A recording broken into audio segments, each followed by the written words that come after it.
উৎসবের মরশুমের আগে রাজ্য সরকারি কর্মচারীদের জন্য বড় ঘোষণা পশ্চিমবঙ্গ সরকার জানিয়ে দিল। তাই ভিডিওটি একটু বড় হবে, আপনারা মনোযোগ সহকারে প্রথম থেকে শেষ অবধি দেখতে থাকুন। সকল রাজ্য সরকার কর্মচারীদের জন্য এই ভিডিওটি।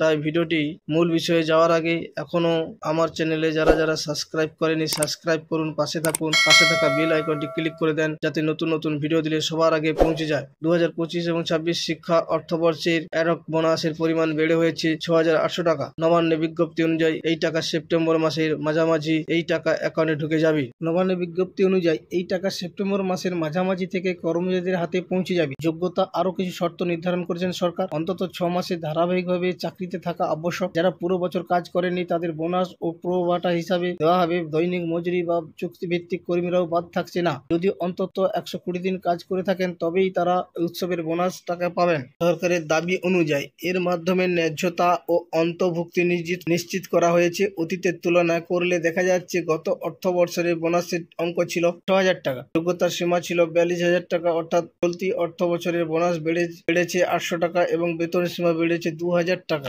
কোন কোন সরকারি কর্মচারীরা 2025 শিক্ষা অর্থবর্ষে ক্যাটাগরি অনুযায়ী অ্যাডক বোনাস পাবেন তা বিগত বছরের থেকে 2025 সালে কারা পেতে পারেন? সর্বমোট 44,000 টাকা বেসিক প্লাস ডিএ মিলিয়ে। তাই এবছর 2025-এ 6,800 টাকা পেতে পারেন। এছাড়া যারা 44,000 টাকার বেশি ডিএ প্লাস বেসিক মিলিয়ে এবং 50,000 টাকার ভিতরে 2024 অর্থবর্ষে তারা পেয়েছিলেন প্রায় 18,000 টাকা, সেটা এবছর বাড়িয়ে ডিএ প্লাস বেসিক মিলিয়ে 65,000 টাকা পর্যন্ত অ্যাপ্রক্স হতে পারে 20,000 টাকা পর্যন্ত পেতে পারেন। তাই ভিডিওটি ভালো লাগলে বেশি বেশি করে শেয়ার এবং লাইক করুন যাতে করে নতুন নতুন ভিডিও করার ক্ষেত্রে আমার মোটিভেট বাড়ে। এই সম্পর্কিত ভিডিও পেতে ডেসক্রিপশন বক্সে আই বাটনে ক্লিক করে দেখতে পাবেন। বোনাস মিলবে। নতুন নিয়ম অনুযায়ী 2025 সালে 31 মার্চ তারিখে কর্মচারী বেসিক বেতন ও মর্গ ভাতা বেসিক প্লাস ডিএ মিলিয়ে 44,000 টাকা কম হতে হবে। তবে আরো কারো ওই দিনে বেতন ওই সীমার উপরে হলে যদি অন্তত 6 মাস ধরে 44,000 টাকা নিচে থাকে তাহলে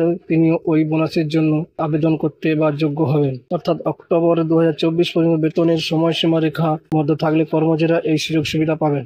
তবে 900 টাকা পেতেন, এখন থেকে এই অঙ্ক বেড়ে হচ্ছে 1,100 টাকা। উৎসবের বোনাস দেওয়ার সময়সীমা ঠিক করা হয়েছে। মুসলিমরা ঈদ উল ফিতরের আগে টাকা পাবেন। অন্য কর্মচারীদের জন্য বোনাস 15 থেকে 19 সেপ্টেম্বর মধ্যে দেওয়া হবে। সরকারের দাবি এই সময় অর্থ বিতরণ কর্মচারীদের আর্থিক পরিকল্পনা সহজ করবে এবং উৎসবের আনন্দ বাড়বে। ভিডিওটি শেষ করার পূর্বে আমি যে কথা প্রত্যেকবারে বলে থাকি, আশা করি সবাই ভালো এবং সুস্থ আছেন। ধন্যবাদ, থ্যাংক ইউ।